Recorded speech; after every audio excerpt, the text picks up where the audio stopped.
with a 17% Transaction tax plus a 12% tariff on bringing goods into the EU, we've got basically a 29% tax on the cost of our goods coming in compared to a current 3% cost.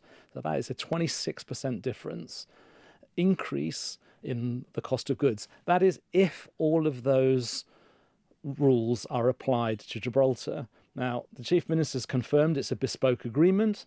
So, look, until we get the detail of this, we don't want to jump the gun and say this is going to cause a problem. But if both of those taxes apply, that is going to be a significant challenge for our businesses.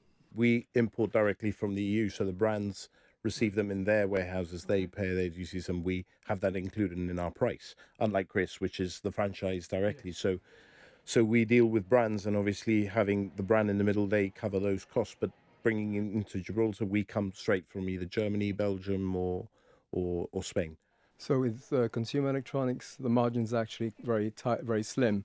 The competition is severe. We have global retailers across Europe. Some of them have hundreds of shops. Their buying power is obviously quite significant compared to ours. The margins that we work on are sometimes 10 to 15%.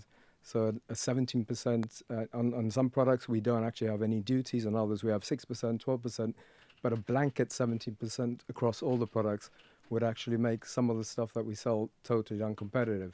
Even if we don't have an import duty, we still pay large transport costs coming into Gibraltar. Some of our suppliers will only supply goods up to the border, and then there's an additional cost, freight, insurance, bringing goods into Gibraltar. So all those add up to our costs. Obviously, rents are high in Gibraltar. So we do need a more targeted approach.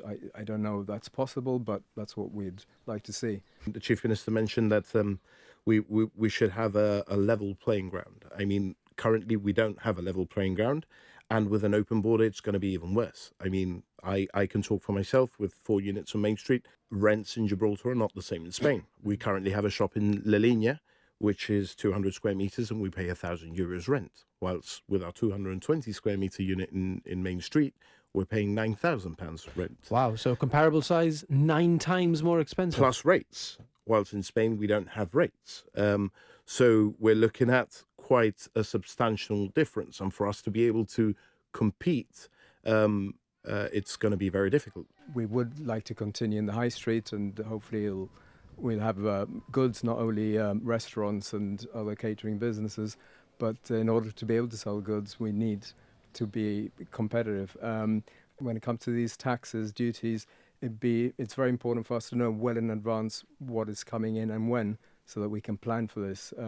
We do want to now sell to Europe, and it's an opportunity for us also to do that, but we need to be ready to do that. We need to have competitive prices, and we need to be able to know when we're going to be, what's our rates of duty or tax are going to be exactly, and when they're going to come into effect.